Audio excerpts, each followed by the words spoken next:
Hello, what is up guys? It's the LEGO guy here, and when it comes to Star Wars blasters, there are few more well known than the classic E-11 used by Imperial Stormtroopers throughout the original trilogy. Being someone who loves all things Stormtrooper, well, the Imperial ones at least, and having a very nice 3D printer, I knew that I had to make one of these blasters for myself. In this video, I will be going over the creation process so that you too can make one of your own. My first hurdle was actually finding a model that I liked, because I have nowhere near the skill to model this thing myself. I went on Thingiverse and found a few different files, but ultimately settled on this model by MH319. However, there was one problem that I had not accounted for. It had 25 different pieces and no instructions. Thank goodness I found a remix of this model by Kevin's Hope, who had taken it, cleaned it up a bit, added articulation of all things, and gave it instructions. So now it was just a case of printing out all the pieces. If you're planning on making one of these for yourself, the biggest thing I can tell you is to think very carefully about the orientation of all the pieces. I cannot tell you how many of them on this blaster. I had to reprint just because I decided not to support some areas, or forgot rafts, or some other kind of stupid problem on my part. Hopefully these images of the beds I used can give you a feel for how the pieces need to be oriented to, function. The filament I used on this project is some Polyterra PLA in matte black, and I'll leave a link for it in the description. I find that this filament gives a really nice look for black material, and if you print at a layer height of 1.5 millimeters, the layer lines basically disappear to the point where sanding and painting becomes unnecessary most of the time. The filament is also fairly cheap, and I've never had any problems with it. Polyterra PLA is just great in general. Okay, so we have all of the separate pieces for the E-11. There is a ton of them, obviously, to go over, but a ton of them means that the person who made this obviously cared very much about detail and wasn't just throwing together a model. Now, before we actually put this all together completely, one of the important things we need to do is weather. Now, unlike the DL-44 Han Solo's blaster, which I did a little while ago, this one doesn't need as much crazy weathering as that one. Most E-11s are pretty standard, black, they're nice, they're clean, they're not super dirty and grody. That being said, to make it look more realistic, it's always nice to have a little bit of weathering, so I will be weathering all of this kind of just a little bit, a tad, just to give it that sense of realism. What I will be doing for that is the stuff called Rub and Buff, Silver Leaf specifically. And basically what this does is you kind of rub it on and it gives you a nice kind of metal look.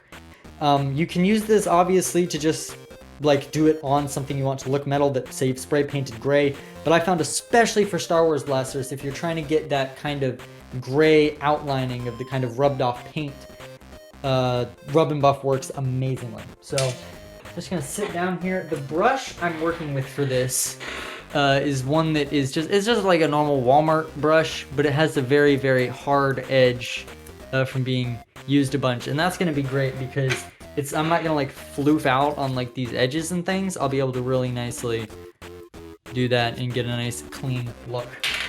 So that being said, let's get into this. If you've never used Rub and Buff before, one thing I didn't know going into it is you always shake before you use it, because it will separate. Alright, then we can pour a little bit out onto here. Okay.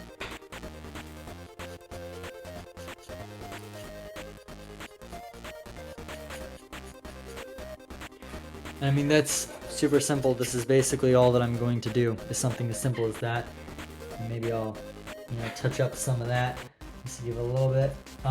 But again, I'm really, really not going as in depth as I am with my with the DL-44, because Stormtrooper blasters are much cleaner than they're much cleaner than Han Solo's blaster.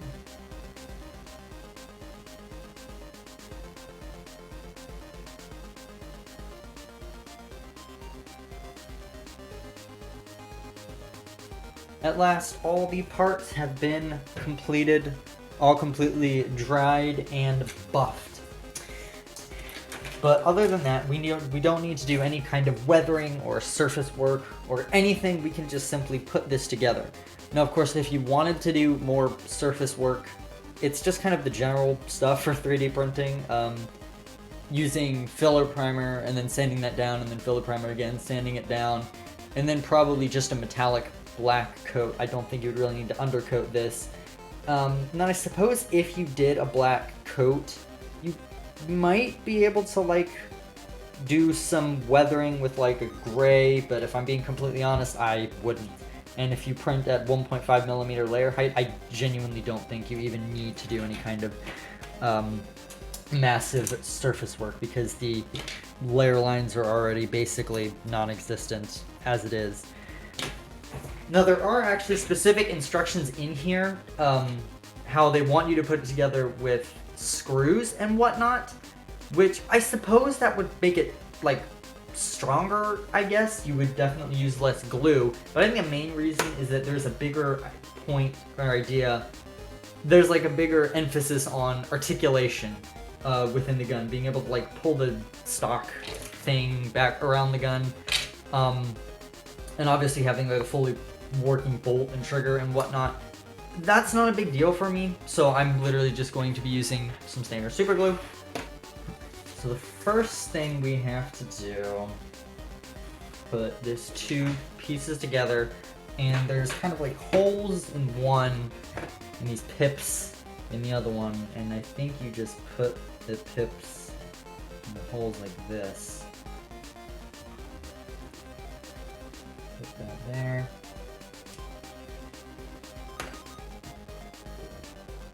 We can move on to the next step, which is just putting pins. I think we put this piece in here, and we hold it down with some of these pins.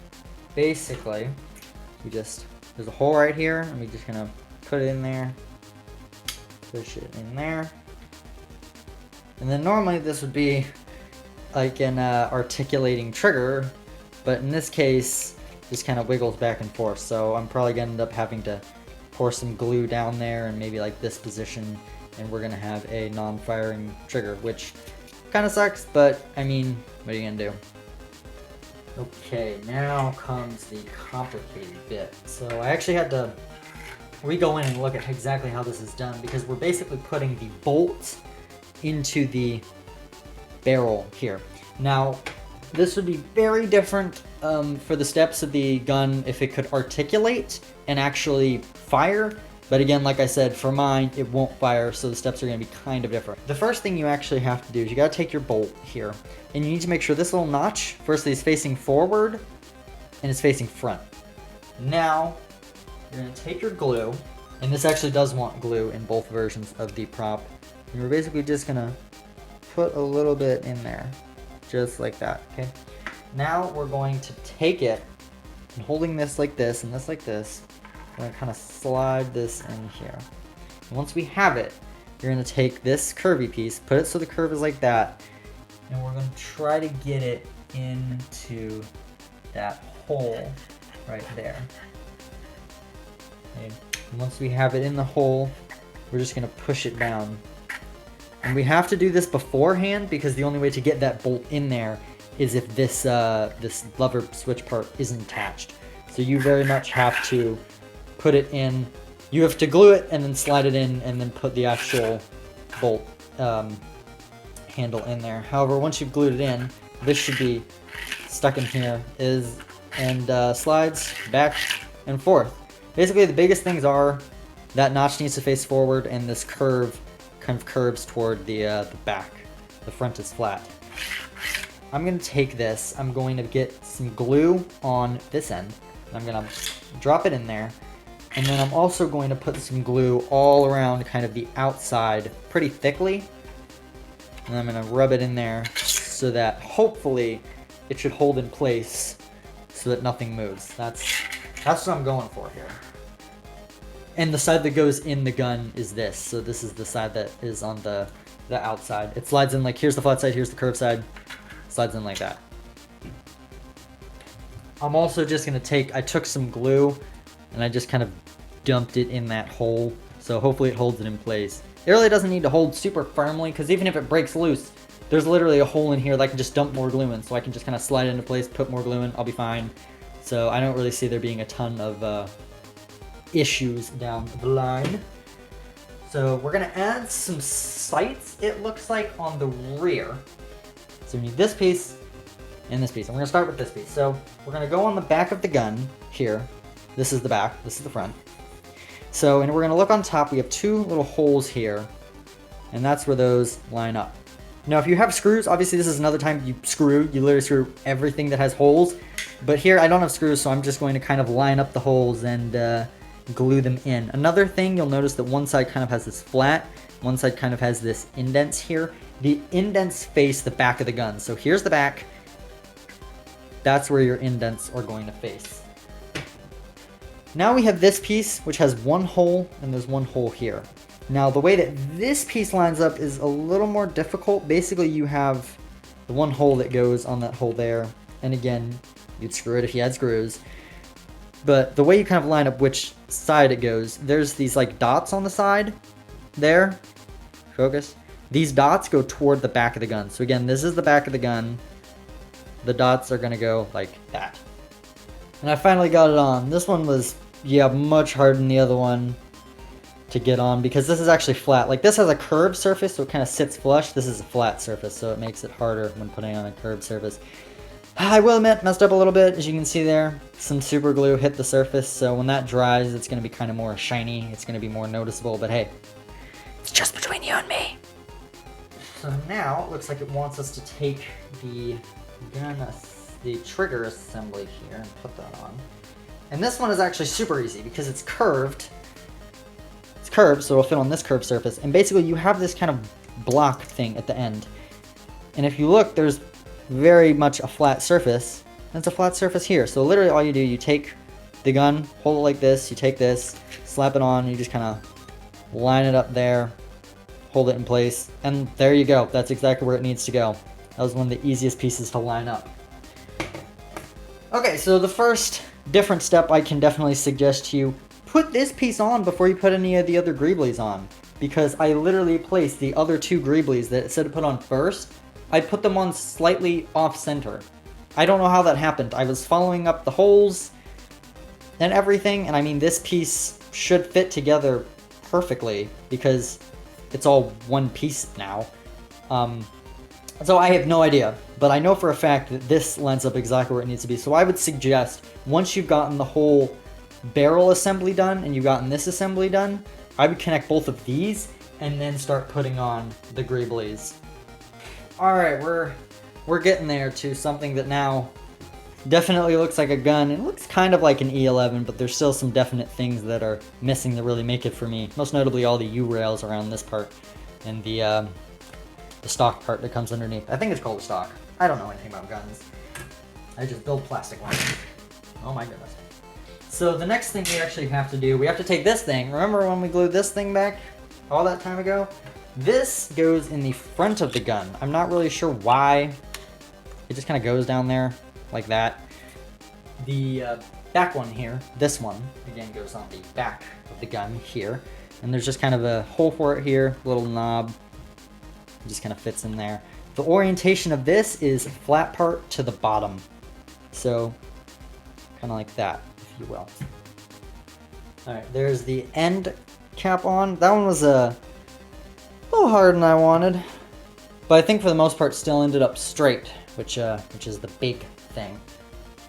Our front cap goes on basically the same as our back cap, except here you'll notice we have 3 circles, and 2 of those are kind of on a big circle. The big circle, if you're looking at the front of the gun, like this, goes to the right. Just like that. That's how it goes on. Alright, and the E-11 is coming together very, very nicely. We've got most of the base done. Everything else here kind of looks like just extra detailing. Let's see what we have to create next on this bad boy. Okay, now, oh boy. Now we're getting into some purely decorative greebly detail. And these are these 2 very greebly looking pieces. And it looks like this thing? I will have to double check, but I think it's this kind of boxy looking thing. So when you come over here on the gun, you'll notice we have 4 sets of holes. 1, 2, 3, 4. They're completely uneven. That's what I'm first going to note. I think that's why I got these kind of off, is because these holes are just super uneven, and I have no idea how he modeled them with that uneven holes, but luckily I'm not using those holes. So these 3 parts, you have basically a back one that goes like this on this all the way to the back, then this one that goes like this on the next one, and then this one that goes on this. I'll have to check which way goes up and which way goes down on this, but it's just super important to note that the only ones that don't have it so far are these. These 2 frontmost ones are the ones that we're not putting any greebly detailing on yet. The way this piece is oriented, basically on, you have this is the top, and you know this is the bottom because it's curved, but you have the top, and this is the one with the detail, all this detailing, and the bottom, which is the one with that just kind of prong thing. So on the gun, it would basically go like that. Right, if that's the front, looking at that detailing on top and that thing on bottom. The magazine, firstly, a holder, I guess. I guess this would be the true magazine. I guess this would be the holder. Maybe this is part of the magazine. Again, I don't know guns! But you have one kind of flat side. Well, you have the bottom, which is this curved side that's going to go on the gun. And then you have this kind of boxy side with that there. And you have a flat side. This kind of box side goes to the back. So if we're putting it on the gun, put on like so. So next we have to put in this piece. And I'm guessing it goes in like this. So the curve is front and not back. Basically this kind of has a curve like this and this kind of has a curve like this. Yeah, the curves line up like that. Basically the way you can look at it is that thing has like these lines on it. That thing is flat. The flat thing goes forward like that. I wonder how stormtroopers hold this thing, because it's like a right-handed gun because most people are right-handed. But if you have it in a holster, like, that's going to be against your leg. Whereas if you're, like, holding it left-handed, you know, like I would hold it, it just kind of can slot in. To build the entire scope, there's actually a lot more different bits and bobs you might think. So basically we have this long piece that has these, like, Phillips head screws on top there. We then have this piece. We then have both of these scope pieces and the corresponding kind of domes for the scope ends that you could print these if you had like clear or something. You could print these in clear, especially on like a resin printer. You probably get a good look. But since I don't have that, I just printed them in black and they'll be fine. And then lastly, we're gonna need this piece. Firstly, we take our big kind of base here and we have this, the T pieces, I don't know what, the T pieces, what the heck. The Phillips head screws are going to go toward the front and it just kind of lays right on top of the gun like this and goes basically all the way back to here, to that piece. It just kind of lines up just like that, and that's our first thing we got to glue down. And then we take this piece. Remember, this is the one that has the whole bottom kind of part, whereas this one is just a flat curve. These two do go together to hold the this in place, but for now we just need this piece because this piece actually attaches to the gun right on that slip. So it just slides on just like that, and there you go. That's how the piece fits on. Ta-da! Lining these up to glue is a bit weird. Basically on this, there's these 2 kind of balls. So you want to line it up so you have a ball facing forward and a ball facing up, okay? Then you take this kind of circle piece and you put it so this is on the bottom and here, and its single ball piece lines up towards you. So then you should line up so that these 2 pieces line up. This is on the bottom and there's one on the top here. That's how they need to line up. And the scope is mounted on the gun, basically exactly how I showed you to orient the parts to put them together. So if you have the gun facing forward like this, you're going to take this here and you're going to put it so you have the 2 dots facing forward and the 1 dot facing up, and then basically sits here. I put it like this. It's supposed to be like this, and then this goes on facing forward. So correctly done, this is how it should look. And as probably not a surprise to anyone, the next piece that goes on is this kind of cap piece that literally just sits right on top and holds the scope in place. Okay, and we have the front scope here. And to be clear about which side goes forward, this flat piece should face the front of the gun. That's how it should go. There's the front scope on. Not really scope. I think it's a scope. Sight? It's sight. That would be a sight. This is the this is the scope. This is a sight. That's how this works. So if we look at our gun here, you can see kind of on here we have these like lines and holes here and here, right? So on the bottom, this is the one that goes on the bottom, and you kind of line the holes up here with the holes there, and you just kind of glue it down with this kind of bar thing facing forward. These U-rails you need to be really careful of, because since the material is so thin when you print it, it's really bendy. It has a lot of bend to it, at least with the PLA, which I think is okay in the long run, but I broke, I think, 2 of these, and I had to glue them back just because I accidentally pushed too hard on these sides and it just broke. All right, 7 other heat sinks, or U-rails, whatever you want to call them. So these ones are just normal, and there's like a ton of them here.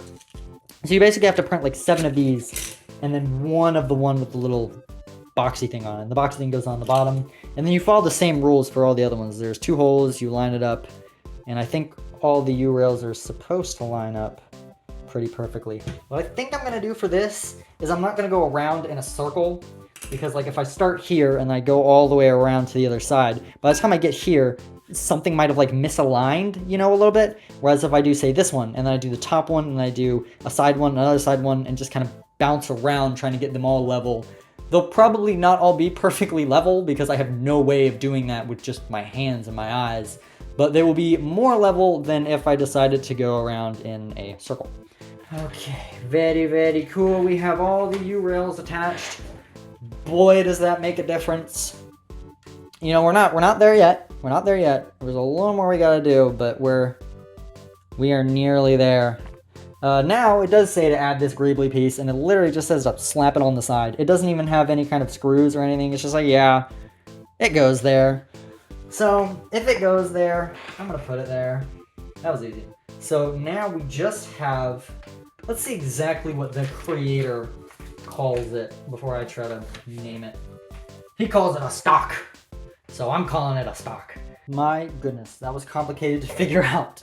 There are a lot of different pieces. However, one thing they don't actually say is that to get this to clip on to here, this actually has to be like completely up against the bottom of the gun. Like it has to be up against the bottom of the gun. However, to do that, there's the U-rails in place. So I actually had to take the bottom 2 of these ones, so the ones nearest the gun, and I had to take these bottom parts, and I just had to basically trim them off. It was super easy because of the way they printed.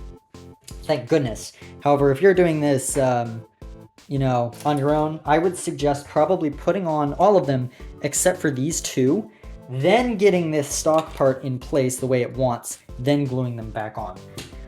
So the first thing it actually wants us to do is to take these 2 pieces, and I'm not actually sure how I'm going to do all this because the way I would glue most of the pieces isn't really going to work here.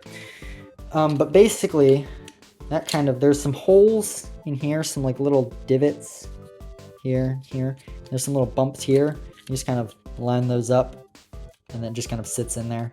So I'm going to try to glue this in place. All right, I think we're good. So now that those 2 are done, it actually wants us to take this piece, and like this piece then goes on to here, and then it kind of all slides on. But I think that's going to make it really difficult to get on these U-rail part here. So let me take this off and see how it all needs to go. Okay, oh, I snapped it on. Okay, I snapped it on. That's great. I heard it click. But this piece goes on here, definitely, and then sits there. So I'd say this is pretty close. Okay, that's pretty close. What I'm gonna do then, take some glue here, glue that in place. So now that I've got that lined up, I can kind of try to line this up. That sure already looks lined up. All right, great. Luckily, if anything falls off, you just re-glue it. No biggie. Alright, I poured some glue kind of in the cracks between them all. So hopefully that all holds together. And there we have it, everyone. The final E-11 Stormtrooper Blaster rifle. I absolutely love the way that this turned out. From all the little weathering to the intricate detail, the final product just turned out amazing. I had a ton of fun making this blaster, and I currently have plans of making a Scout Trooper EC-17. So if that's something that you'd be interested in seeing, be sure to subscribe and turn on notifications, because otherwise that video is just going to be lost to the algorithm forever. Also, if you could like the video, that would let me know that that's something that you guys actually want to see.